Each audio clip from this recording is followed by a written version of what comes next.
Ahora, como culminante de lo que viene a ser la explicación acerca del fenómeno de la radiación del cuerpo negro, hablemos acerca de lo que viene a ser la hipótesis de Planck. En este caso, por ejemplo, Planck, luego de haber ya denominado en forma mucho más precisa la intensidad de radiación o radiancia, mediante la ecuación que ya hemos visto ya en el caso anterior, veremos nosotros de que hasta ese momento ningún científico se encargaba o se atrevía de plantear cuál era la variación en la energía que existía en un cuerpo negro. Porque nos hablaban acerca de intensidad de radiación, lógicamente. Es como irse por la tangente, pues, ¿no? Lógicamente. Pero hablarte de energía, ¿no? O sea, energía es un término que ya existe desde cientos de años atrás y ningún científico se atrevía. ¿Sabes por qué? Porque lógicamente la ecuación de la energía era demasiado simple. Pero nadie lo sabía, lógicamente, ¿no? Todos especulaban que habría una relación de la energía con respecto a lo que viene a ser la teoría ya propuesta por Rayleigh-Jeans y en este caso por Planck, los cuales denominaban el cuerpo negro como un oscilador de frecuencia, pues, ¿no? O sea, en este caso, hablar de que el nivel atómico, el nivel constituido por el cuerpo negro funcionaba en base a lo que eran osciladores y que lógicamente emitían radiación dependiendo de la temperatura y lógicamente de la longitud de onda. No bastaba, pues, no bastaba, porque lógicamente teníamos que hablar acerca de lo que era la energía, que es por lo que obviamente se basaba en forma clásica, la teoría clásica que nos demostraba, ¿no? Pero lógicamente la teoría clásica, ¿qué es lo que te habla de la energía? Te habla de la energía como la capacidad para poder realizar un trabajo, pero en este caso estamos hablando de radiación. Entonces, obviamente no tiene nada que ver. Ya. Lo que hizo Planck en su momento fue plantearse una hipótesis. Él dijo, voy a llegar a la siguiente idea, pero esa idea puede ser verdadera como puede ser falsa. Entonces, se imaginó a la energía en forma continua en función a la frecuencia de dicho oscilador. Pero llegó a la conclusión de que era falsa. Él se dio cuenta que la energía que presentaba un oscilador estaba cuantizada. ¿Cómo es eso, profesor Meras, no? O sea, de que su energía estaba contada por números enteros. Imagínate. O sea, los números, pues 1, 2, 3, 4, o sea, esos números enteros determinaban la energía en un oscilador por la radiación de un cuerpo negro. ¿Te imaginas? Y eso es lo que planteaba Planck. Lógicamente en su tiempo fue motivo de burla para varios científicos, ¿no? ¿Por qué? Porque la teoría estaba tan desarrollada que su teoría parecía una filosofía griega. ¿No? O sea, una teoría pero recontra antigua donde la justa se sabía sumar, multiplicar nada más. Y no se sabía lógicamente el cálculo superior. Pero lo que nos planteaba Planck era algo que él había descubierto, hipotéticamente, ¿no? Entonces, él nos decía, por ejemplo, de que la energía que emitía en este caso un cuerpo negro, en este caso un oscilador, dependía de ¿qué? Dependía de N multiplicado por H y por F. Claro, eso nada más. Bueno, algunos le ponen otra letra representando la frecuencia, yo le voy a poner con la letra F. Claro. Entonces, tal y como estamos observando acá, N representa para nosotros el número cuántico del oscilador. Por ejemplo, en un átomo el número cuántico sería el nivel cuántico, ¿no? El nivel principal. Puede ser el primer nivel, segundo nivel, etc. O sea, en sí estamos hablando del nivel donde se encuentra. H viene a ser, como ya conocemos, la constante de Planck. Y F, la frecuencia que presenta el oscilador. Entonces, así es como se determina, ¿no? Así es como se determina.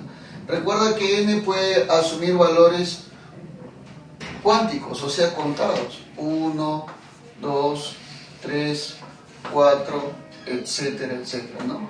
O sea, ¿qué cosa es cuántico? Cuántico es cuando tú lo puedes contar exactamente, ¿no? Por ejemplo, contar, imagínate, las personas que están en tu salón, por ejemplo. 1, 2, 3, 4, ¿no? Contar de repente los granos que existe en una penca de maíz, por ejemplo, ¿no? Puedes contar. O contar las bolitas que hay en una bolsa de repente. Eso es algo cuántico. De ahí viene la palabra cuántico. A esto Max Planck le llamó cuantos, cada uno de ellos, porque viene de contar, pues. Claro, en alemán, pues, ¿no? Contar. Entonces, así es como se desarrolla la teoría cuántica, ¿te das cuenta? Así es como se desarrolla, contando nada más. 1, 2, 3, 4, ¿no? Es algo sumamente gracioso, lógicamente para la matemática que existe, poder decir esto, claro que sí. Entonces, como les estaba diciendo, H la constante de Planck y F viene a ser la frecuencia. Y esto estipulado en Hertz. La frecuencia hecha en Hertz, tal y como lo pueden ver. Muy bien. Entonces, así calculamos nosotros la energía, de acuerdo a la primera hipótesis de Planck. Muy bien dada, lógicamente, ¿no? Ahora, de repente dirá, profesor, pero ¿y eso fue cierto? Claro, se demostró más adelante con algunos otros científicos que teóricamente desarrollaron los experimentos que no se podían explicar, como por ejemplo el caso del efecto fotoeléctrico, explicado por Einstein, o el caso del efecto Compton, por ejemplo. Son experimentos, casos experimentales que han sido obviamente utilizados en función a la ley de Planck. Si Planck no hubiera planteado esta hipótesis, entonces obviamente esos fenómenos no se hubieran podido explicar, ¿no? Einstein a estos cuantos más adelante los llamaría fotones. Eso es algo que también vamos a ver más adelante. No te lo pierdas. Claro que sí. Veamos la segunda hipótesis. Lo que nos dice Planck, ya que nos habla acerca de niveles, cuántos, entonces cuando de repente un oscilador, en este caso podríamos hablar del electrón en un átomo, por ejemplo, claro, yéndonos a un estudio más avanzado, como el caso del átomo de Bohr, por ejemplo, ¿no? La teoría de Bohr. Muy bien. Entonces, cuando un oscilador va de un nivel superior a un nivel inferior, lo que va a hacer es emitir energía, liberar energía. Y cuando va de un nivel inferior a un nivel superior, necesita absorber energía. Coincide con la teoría de Bohr. ¿Te das cuenta, sí o no? La teoría atómica de Bohr. Coincidente, lógicamente. O sea, la teoría atómica de Bohr, entonces, muestra lo que es la hipótesis de Planck. O sea, con la teoría atómica de Bohr que se plantea, está demostrada entonces la segunda hipótesis de Planck. O sea, en otras palabras, las hipótesis de Planck son totalmente correctas. Entonces, ¿qué nos decía Planck?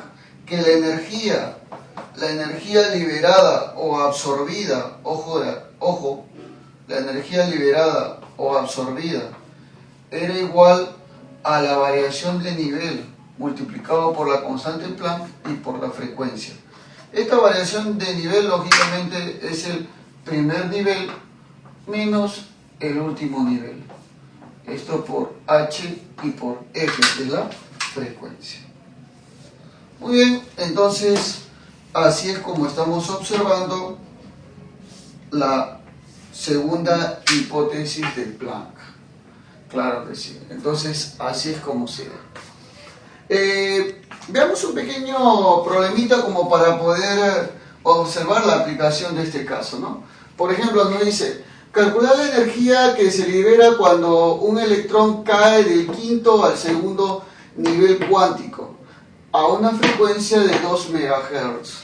Vamos a ver entonces cuál es la energía que se va a liberar. Es lógico decir que se va a liberar porque está cayendo el electrón del quinto al segundo nivel. Esto de acá recuerda que también es demostrado con la ecuación en la teoría del átomo de Bohr.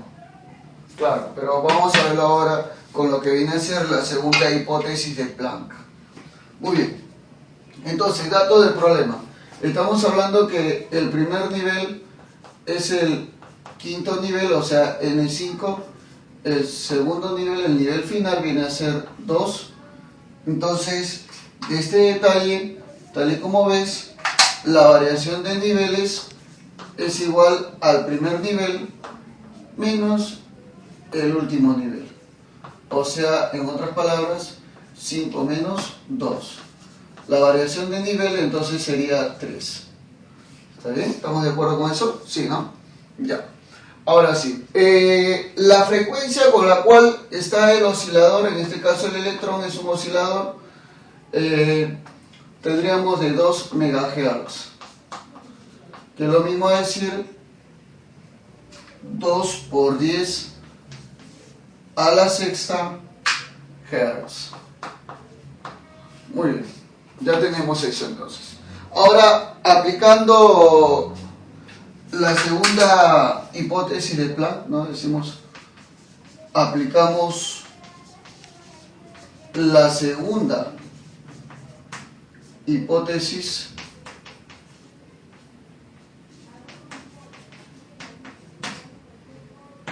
de Planck.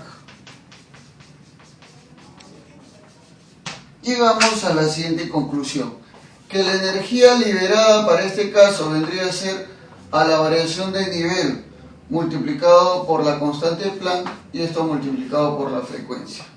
Bueno, sería entonces E igual a la variación de nivel, ya vimos que vale 3, por la constante de Planck, que lo vamos a aproximar a 6,63 por 10 a la menos 34 joules segundo. Y esto se va a multiplicar por la frecuencia, que viene a ser 2 por 10 a la sexta Hz. Muy bien, entonces la energía, en este caso del oscilador, vendría a ser E multiplicado 3 por 2, sería 6, pero por 6,63 sale 79,56. Multiplicado por 10 a la menos 34 más 6 sería menos 28 joules. Claro, tal y como puedes observarlo ahí, ¿no? Muy bien, entonces esta sería la respuesta de nuestro problema. Esa sería entonces la energía que se va a liberar por el oscilador, obviamente, cuando se desprenda del quinto nivel y caiga al segundo nivel. Muy bien, entonces tú ya sabes que puedes aplicar ya sea la primera hipótesis, la energía estacionaria en un oscilador, o puedes también calcular la energía liberada o absorbida también por el oscilador. Entonces esto demuestra una vez más la explicación de lo que viene a ser la radiación del cuerpo negro, ¿no?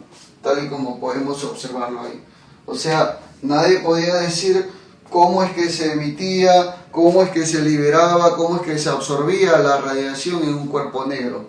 Solamente Planck pudo hacerlo, ¿no? Es el más bravo de todos, lógicamente.